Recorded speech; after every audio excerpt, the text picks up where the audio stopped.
something out of it. It's funny because I haven't seen it now for about 4 or 5 months, so you'll have to remind me what it's about. No, I'm kidding. But it was amazing. That was 4 years. Was it close to 5? Well, it was probably 5 by the time, from when I came home to when he died.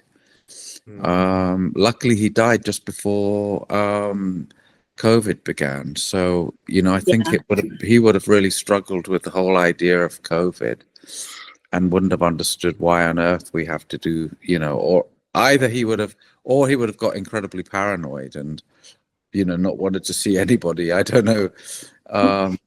But it was, in a way, it was quite lucky that he died just before it all kicked off, because he was in a care home, and that care home, they were very strict and they wouldn't let any visitors come at all. All the volunteers and things that they had there too, I can imagine not being able to have that extra in there. Yeah. Days. Yeah, for sure. Yeah. And then what's really interesting as well, I haven't told any of you this before because I've talked with Lauren quite a lot, but his friend Bobby, you remember his friend who's with him just when he's dying, and he holds his hand and kisses his hand, and then Bobby said to me, oh, I hope now David's died, I hope it doesn't mean that you're not going to come and see me anymore. And I was thinking, oh, finally I can get on with my life, instead of going to the care home like 5 days a week. And I said, oh no, I'll come and see you, Bobby, that's okay. And so I went to see him 3 or 4 times, and then the next time I went, they said, oh, he died. He was the most healthy person in the care home, and he died about a month after David. And they all said it's just because they felt that he'd lost his friend and he didn't really have a reason to keep going. It wasn't that he was incredibly sad or anything, but it was just, I think, he thought, oh, okay, I'll go as well then. So he died as well, yeah. Yeah, broken heart syndrome. Maybe, yeah. Wow. Yeah. Well, I would open this up to y'all to ask any questions you may have or any comments that y'all want to share. Yeah, you're welcome to ask absolutely any question under the sun, because I've been asked so many. They can be as personal as you like, or as intimate, or as, rude. There's no such thing as asking a rude question. So first off, it is so well done, and I so appreciate how vulnerable you allowed yourself to be, because when I talk to other caregivers, and if they allow themselves to be vulnerable, what you went through is very normal. Not saying you enjoyed the feeling, but very normal. But the question that I have is, how did you manage not wanting to physically strangle some of the people who were taking advantage of David? Yeah. And I can only imagine the frustration that you must have felt. I think, Peter, that it was because it wasn't completely clear cut. It wasn't a cut and dried sort of thing. Oh, they're taking advantage, because David was also getting something out of these connections, and I wanted to try and encourage him, because one of the things I noticed was, okay, he couldn't bend down to use the lavatory, which I didn't realize till right at the end was because his hips were being eaten away by the cancer that he'd got that was never diagnosed. But he couldn't do that. He couldn't, he had that horrible thing on his leg and all these things. But the worst thing for him was actually loneliness.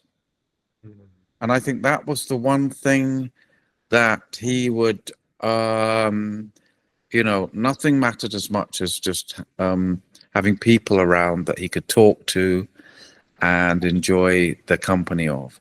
And so I didn't want to take that away from him. And I at the same time, realized they were doing something. I mean, particularly the Polish people, there was love there. You know, there was love between Beata, the woman, and David. I felt Zibby was a bit more, you know, after the, like, I think he thought, you know, I'll try and get the money and the house and everything. But, you know, I didn't want to lose that. And I could see David loved them. And so what do you do when, you know, someone that you're a caregiver for actually loves someone, but you think that they're not ideal? I mean, I tried to manage it by talking to Beata and saying, listen, you know, can you give me the bills from the grocery store? And can you, you know, can I check them and all of that? And then David say, why you don't trust my friends? What's the problem? Blah, blah, blah, blah. And I say, yeah, but I don't think they should be spending $400 a week in the grocery store, you know. And then I'd say to Beata, yeah, that seems a lot of money. And you say, well, you know, you don't realize how much an old man eats. And I mean, he did have his whiskey and his things like that were quite expensive. With Rodrigo, that was more clear cut. And I said to Rodrigo, I took him to one side and said, look, you shouldn't be taking all this money. And he said, well, David's giving it to me. He wants to give it to me. And I said, well, just because David wants to give it to you doesn't mean to say you should take it. But David was quite forceful like that as well. So it wasn't a clear cut sort of thing.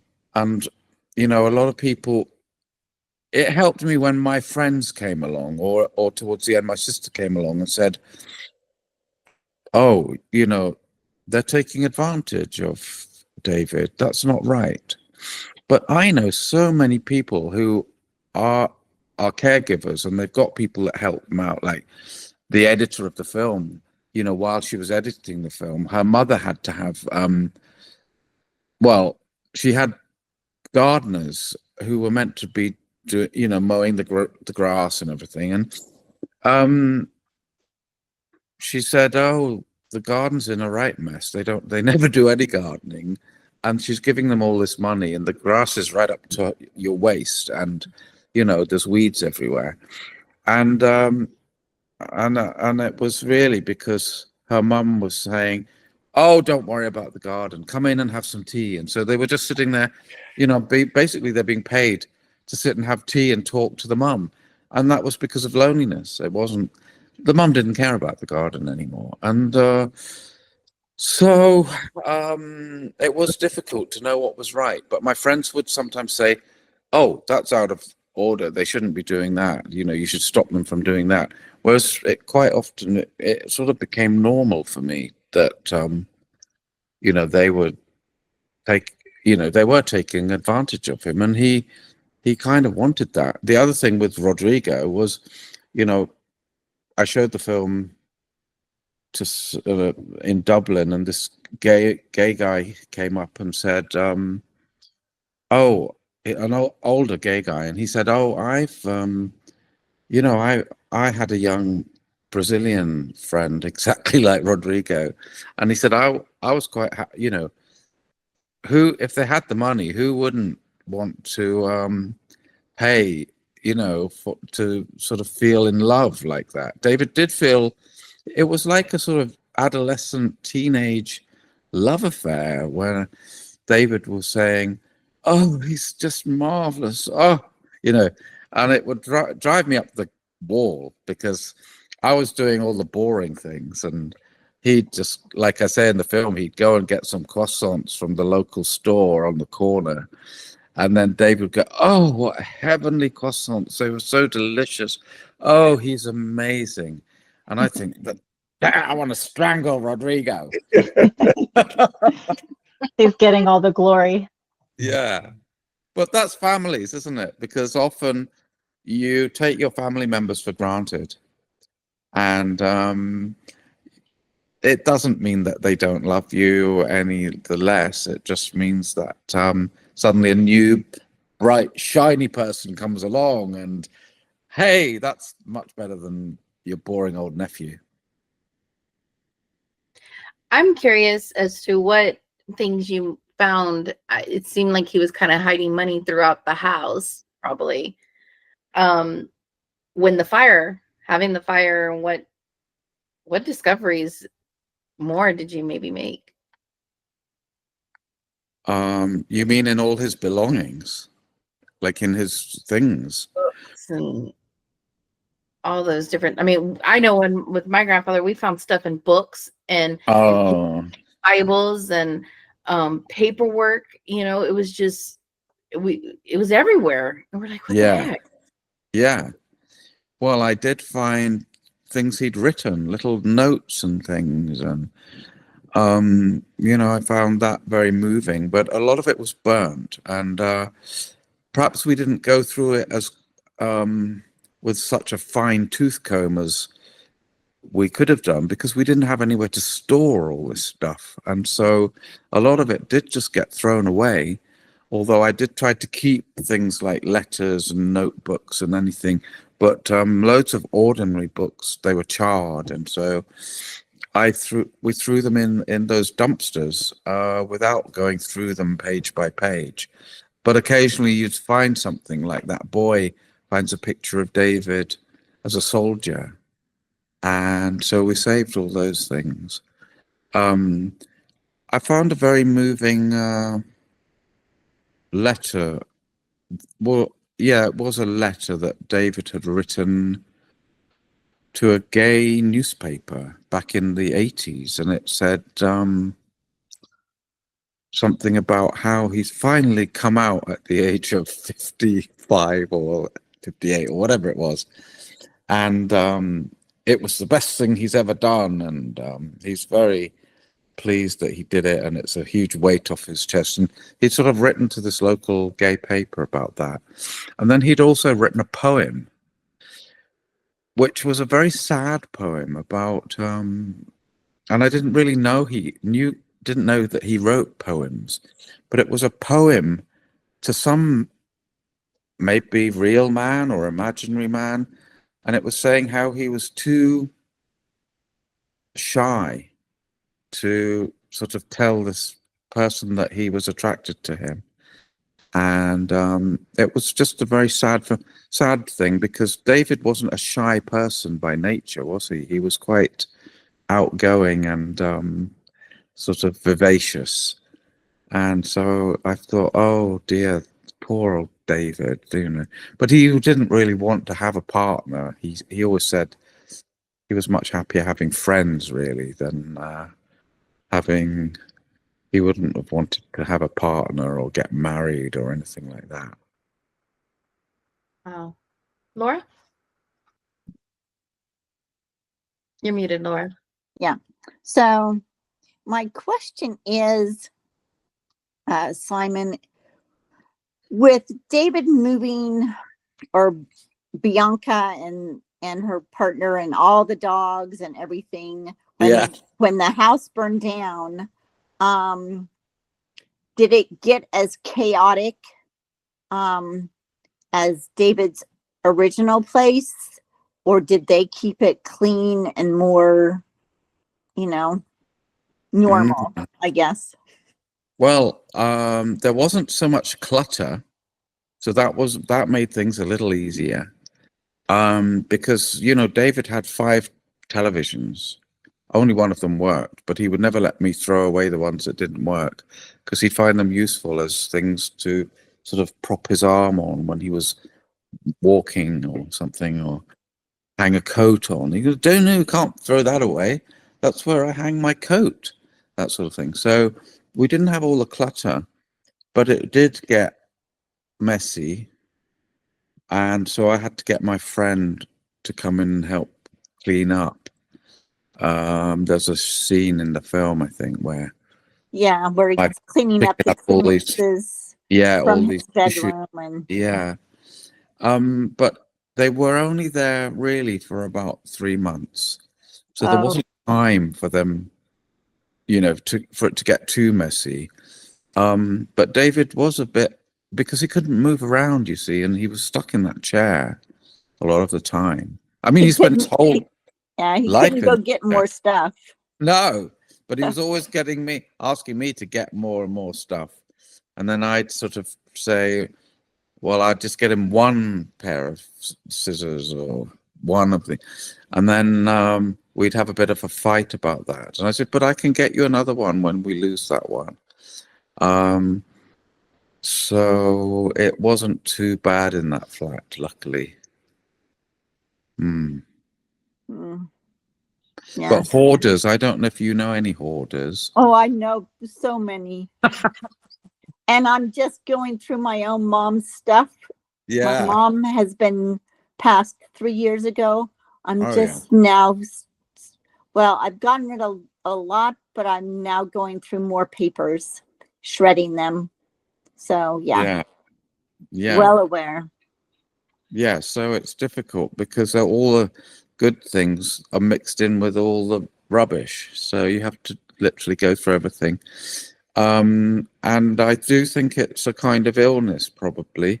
I know lots of people who are hoarders, and I'm very sort of worried about myself because I think, oh, I don't want to end up like that. So somebody was teasing me the other day and they said, oh, you've got 3 radios that they're all the same.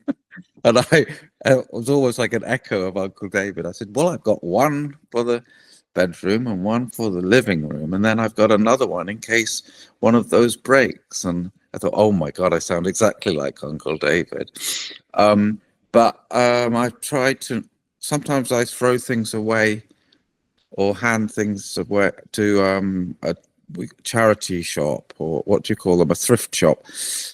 And then, 6 months later, I go, oh, damn it. I wish I hadn't thrown that away.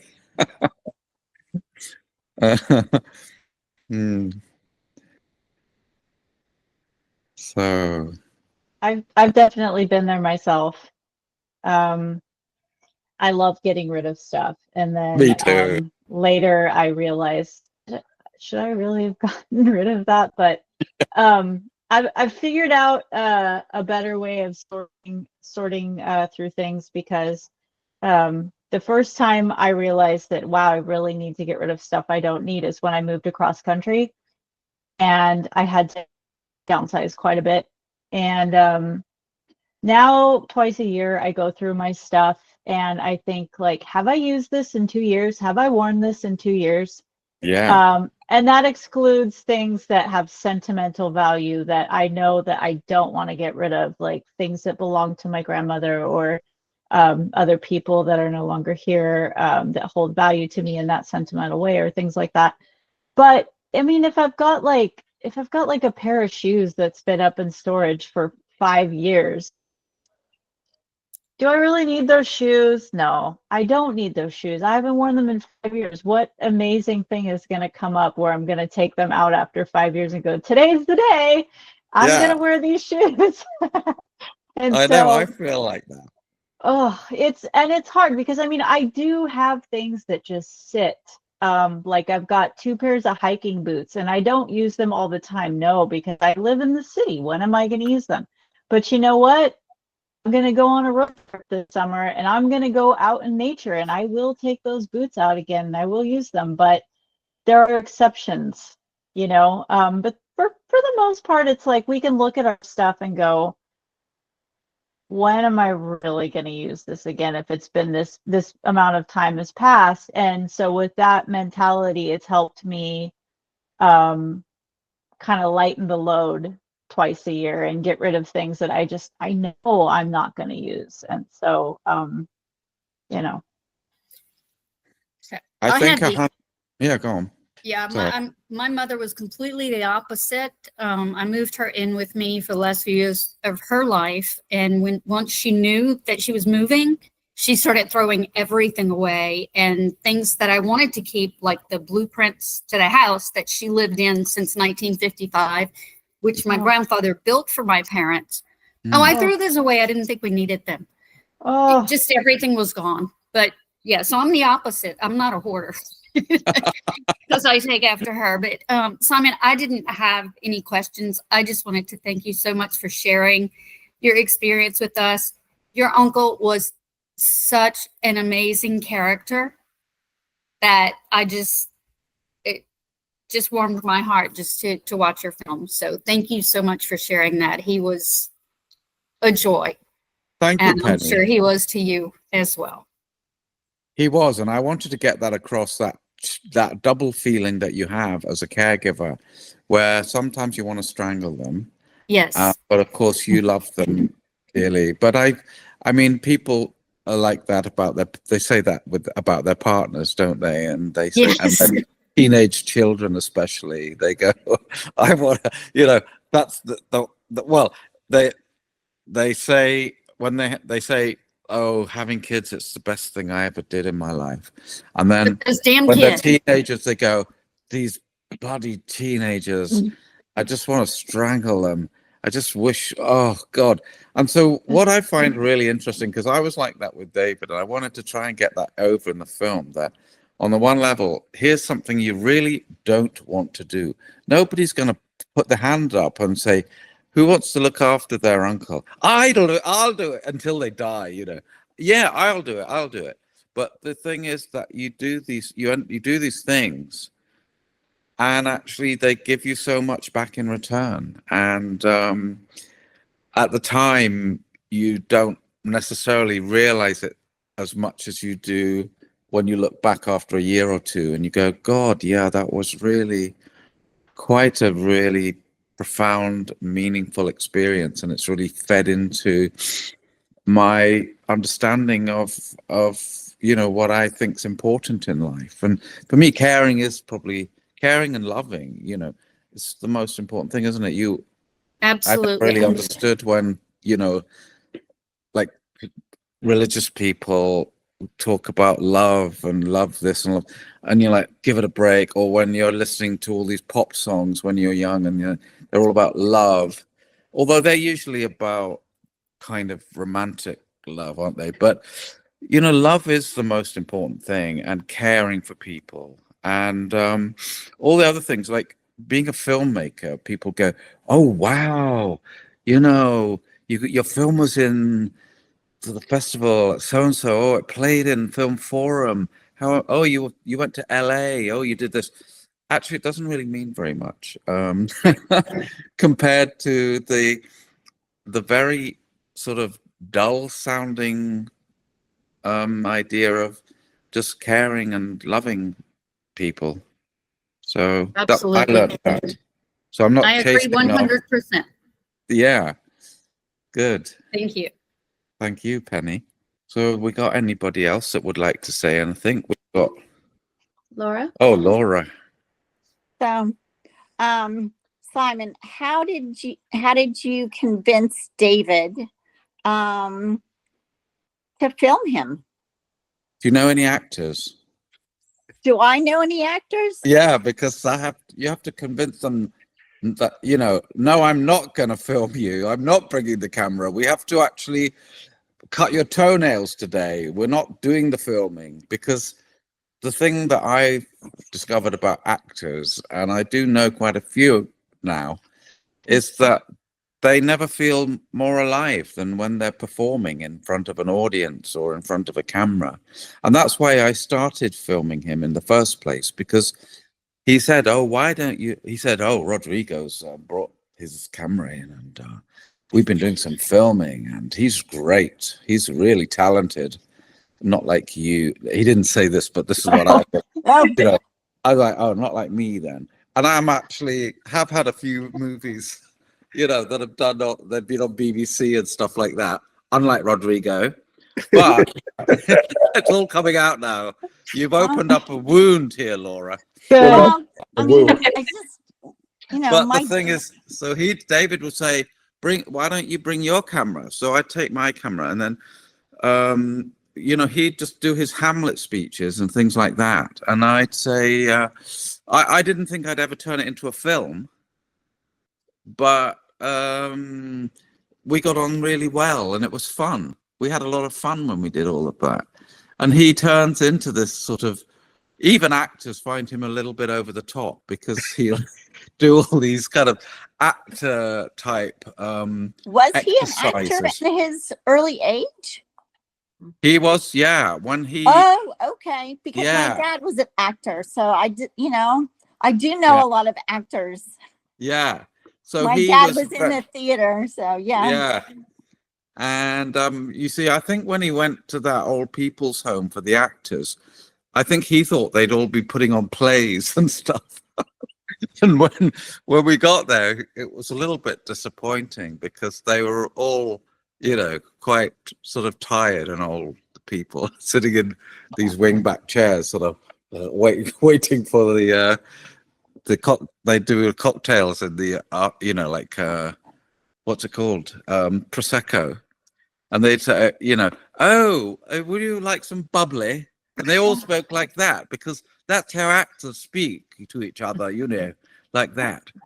They learn David how. was quite a character. And so David was thinking, oh, I'm going to be performing. We'll be performing, but it didn't happen. But yeah, he didn't need any encouragement whatsoever. If anything, it was the other way around. I needed the encouragement because I thought, when you know your family, you don't think, oh, I've got to film Uncle David. He's so funny. He's so brilliant. Because, the things like when he says those funny things like, oh, dying, it's like going on a wonderful holiday, but without any of the bother of having to pack. Well, it is very funny. He had poetry. I mean, he had But such good poetry. I'm his nephew. I've heard that 30 times, right? Over the course of 20 years. He's got a whole stack of these funny things that he says, and a lot of them are in the film. And of course, I don't find them funny anymore because I've just Heard them We 10 did. million times. I've heard them too many times. But other people, when they met him, they'd be like, oh, your uncle, he's such a great character, isn't he? And of course, Yeah. Think about your own relatives. You love them, but you're not going, oh, wow. Well, maybe you are. I don't know. But, you just get used to them. And so it's not funny anymore. Or it's not, and sometimes when he's so positive about things. And like my sisters would get, I got my two sisters and they don't live in London, but they found it a bit too much because they'd say, like if you had to go on a 5-hour car journey with Uncle David to a wedding or a funeral or something, he'd just be talking all the way, blah, blah, blah, blah, blah. And my older sister would say, I'm going to get the train. And, could you be quiet for half an hour, David? And then he'd go, all right, yes, I better shut up now. I'll stop. David, stop talking. Stop talking, David. Be quiet. Right. And he wouldn't stop talking, just carry on like that. And my sisters would be going, You have the patience of Job, Simon. Patience of not Job. really. I mean, he's a laugh. He was a laugh. I mean, one of the great things I can say is that, you do get sort of people who get older and they're slightly jaded or bitter or, glass half full, we'd say. Do you have that expression over there? Mm-hmm. Yeah. Glass half empty, I mean. Hold on. Yeah, glass half full, that's right. Whereas he was always glass completely full. And that's a lot better, easier to deal with, isn't it, than someone who's kind of negative and you're saying, why don't we watch a bit of telly? And they go, whoa, what's the point? There's nothing good on. Ooh. Yeah. That's very wearing and it pulls you down as well. It's like lead. And he was never like that, which was brilliant. He was always the opposite. And sometimes you'd have to say, can you just knock it on the head for 10 minutes? Because we're all really tired of listening to you. I did enjoy how he had a comeback for almost everything. Yeah. Like you're talking to yourself and then he'd go on about why that's so healthy. Which is the agreement with him.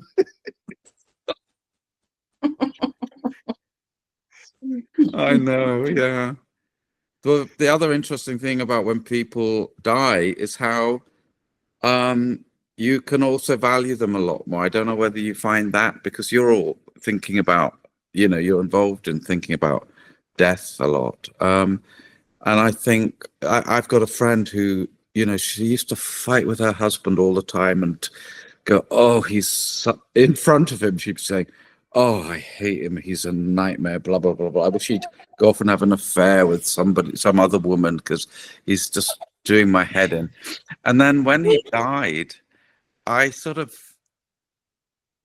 I mean, I got on with him as well, and I used to stay with him, but he died. And then I almost was going to say, hey, you must feel really good now. I didn't, though, luckily. But, then she was going, oh, he was lovely, wasn't he? Oh, he was. And you kind of reassess people when they die, and sort of can see all their good points, and see the good in them, I think. And I think that's actually a good thing, really. They say don't speak ill of the dead.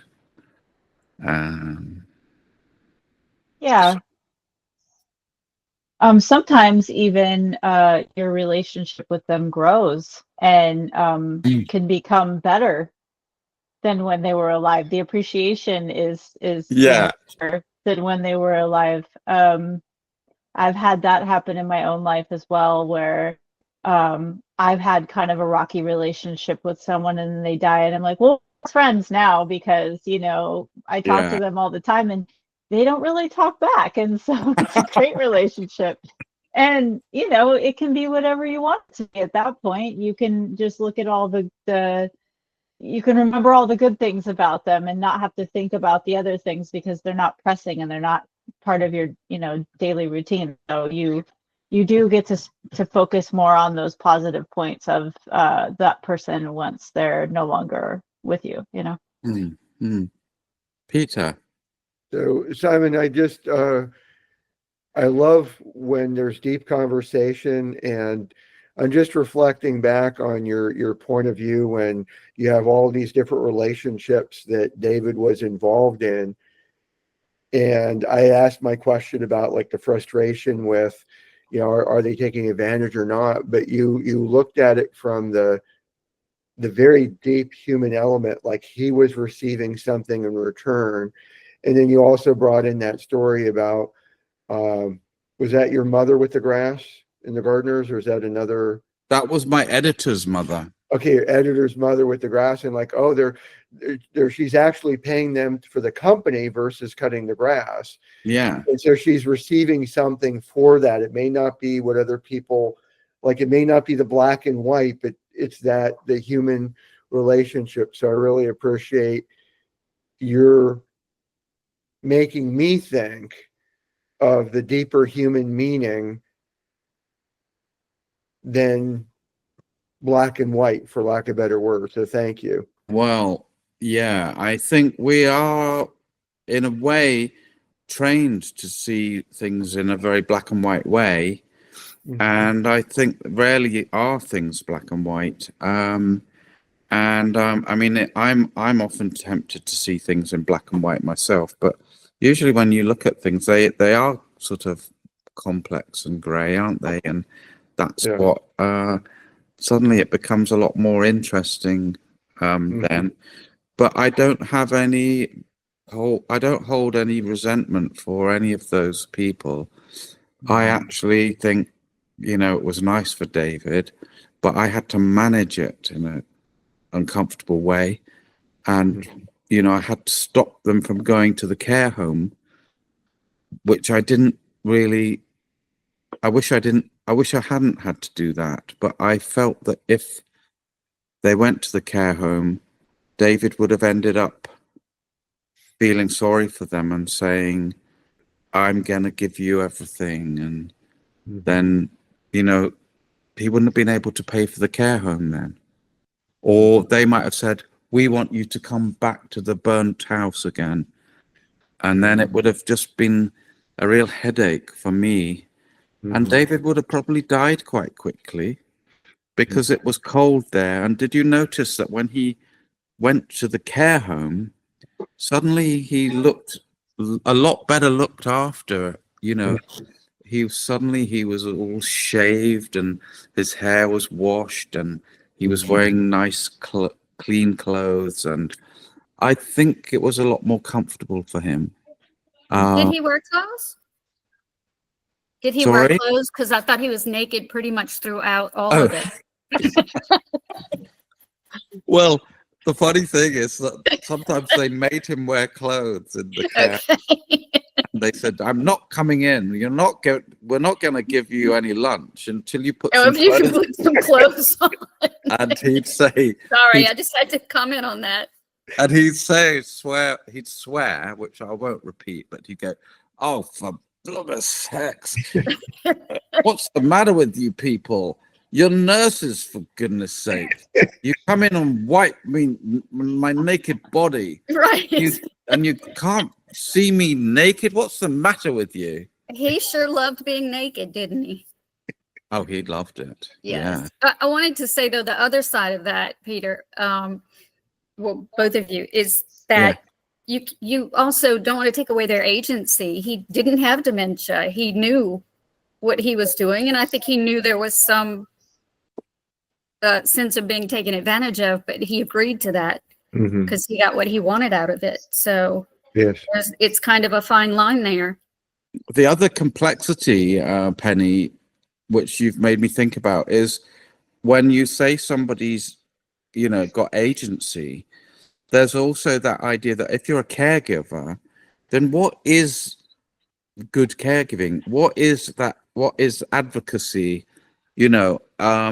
Because if I was taking him at face value, and trying to do all the things that he wanted done in the way that he wanted them done at the beginning, which is that he wanted to stay in that house. Come hell or high water, he wanted to be in that house. It wasn't very comfortable. It was riddled with mice. It was filthy. It smelt of, luckily there wasn't a smell thing on the camera, but, it smelt terrible.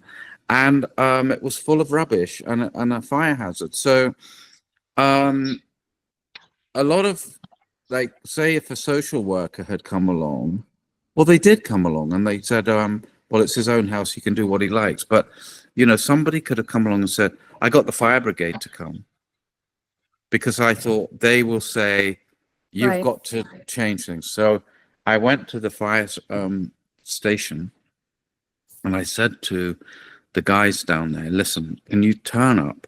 I want your 4 really tall, handsome guys wearing the uniform. And I want you to come in and I want you to just say to David, listen, this is an absolute death trap here. You've got to do something. They did that. And he said, oh yeah, fair enough. Oh yes, so you'll all right, we'll sort it out. Don't you worry. My nephew will sort it out. And then the fire brigades, then we left David in the kitchen and I said to them, listen, he's not going to do any of that stuff that you said. And then it burned down. He's not going to do any of it. And he said, they said, well, the only thing we can do is put smoke detectors all around the house. And so then I went back in and I said, David, they're going to put smoke detectors. And he said, I don't want smoke detectors. They're going to go off when there's no smoke or when I burn the toast. And I'm not having smoke detectors. Anyway, then we went back into the other room and I said, just put them up anyway. So they put them all over the house. And actually, that's what saved David, I think, because Zibby heard the smoke detectors go off. But the thing is, how much agency do you give someone when you know that it's not in their best interest? So that's fine line something I struggled with, and that's you have to kind of walk that line. I did that with my mom. She wanted to stay in her house, and it had to be her decision to move. Exactly, yeah. So we had to talk about it for a long time. One of my sisters, the Christmas before she moved in with me, I'm the youngest of 6. One of my older sisters wanted to give her a monthly maid service Oh, She did not take well to that at all. She announced it at Christmas in front of everyone, and my mother was so insulted. yeah. She said, "What do you think? I can't clean my own house anymore?" She Oh, was dear. so offended, but she Yeah. couldn't clean her own house anymore. And we could all see that. And it was kind of like mom wasn't a hoarder, but she just wasn't keeping things clean anymore. And it wasn't necessarily safe. There was mildew in places and, things that could make her sick. But just springing things on her was not the way to do it. I had Yeah. to gradually convince her that it was her idea. And I was able to do that because I would have to drive to her, and every time she needed something, so I live in Louisiana, and we lived on two different sides of the Mississippi River. And the Mississippi River bridge here gets a lot of traffic. And so every time she called and I had to go to her, I had to cross the bridge. So I would just complain about the bridge over and over. And I'm like, well, do you want me to move back here, Mom? And she's like, no, no, no. Everything you have is in Baton Rouge. So eventually she told all her neighbors she was going to move to Baton Rouge so that it would just be easier on me for me not to have to cross the bridge in that traffic. So, I just planted the seeds along the way so that she would make my life easier by moving in with me. And But that's what yeah, happened, you have is to it? kind of walk that line. Well, that's what my sister did, because they came up to London and they said, Simon, this can't go on. You're that close to having a nervous breakdown. Right. He has to go in a home because he's not going to put you in a mental hospital. And so they more or less put their foot down. And then they said, look, we've got this. I found out about this actor's place. What we'll tell David is that he knew about it anyway, but it's very difficult to get in. But they have got one place, and it was all kind of slightly dramatized, like they said Yep. there's one place that's come up, and you're going to have to make a really quick decision whether or not you want it, and it might not come up again. And it was a place where all these famous people, like famous directors and actors, had gone It was to. a privilege to be allowed to go there, right? And so then he went, oh God, I'd love that. Yeah. That's what you have to do. Yeah. Oh, no, thank you. I slightly feel, it was treating him a bit patronizingly, or like a child or something. But it was in his best interest in the end, and Right. it worked for him. I've noticed we've got a couple of other people that haven't said anything. So if you've got any questions that you want to ask, please fire away. Kate, Dawn, there's a few other people. But if you've got anything you want to ask, please, you're most welcome to ask anything you like. No, I just wanted to say thank you. The film was wonderful, and I'm sure you didn't always feel that way, but your uncle was lovely, and I know you hear that all the time, but so are you. Oh, thanks, Dawn. That's lovely. Yes, I just think you're terrific. So I wanted to say that. Well, there were a couple of things that when I'd finished the film, people said, "Oh, don't put that in because it makes you seem really awful." And one of the things was when I'm driving the car after the fire, and I said, sometimes I just wished he died in the fire. But I put that in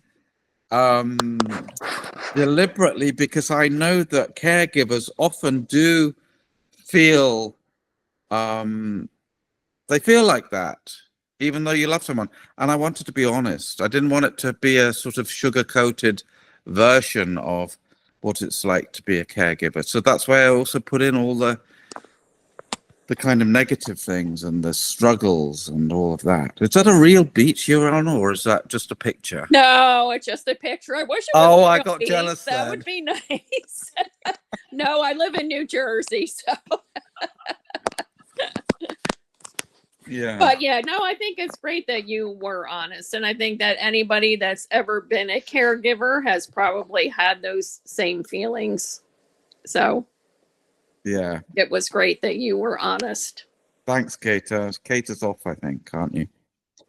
Yeah. No, I think it's good to be honest because, you know, caregivers, you can feel very lonely and feel like you're the only person that's doing it. And then also that it's very boring and you can't talk about it to other people because they just glaze over and they think, oh, God, he's off again about talking about his uncle and talking about, but actually that's partly why I did the film, because I thought, you know what, caregivers need to feel, they shouldn't feel so isolated and they should feel, oh, there's somebody talking about all the issues that they have as caregivers. And one of the best things that happened was I showed it a few months ago to a lot of students in a university in England, and this girl came up and she was crying at the end, and she was about 18, and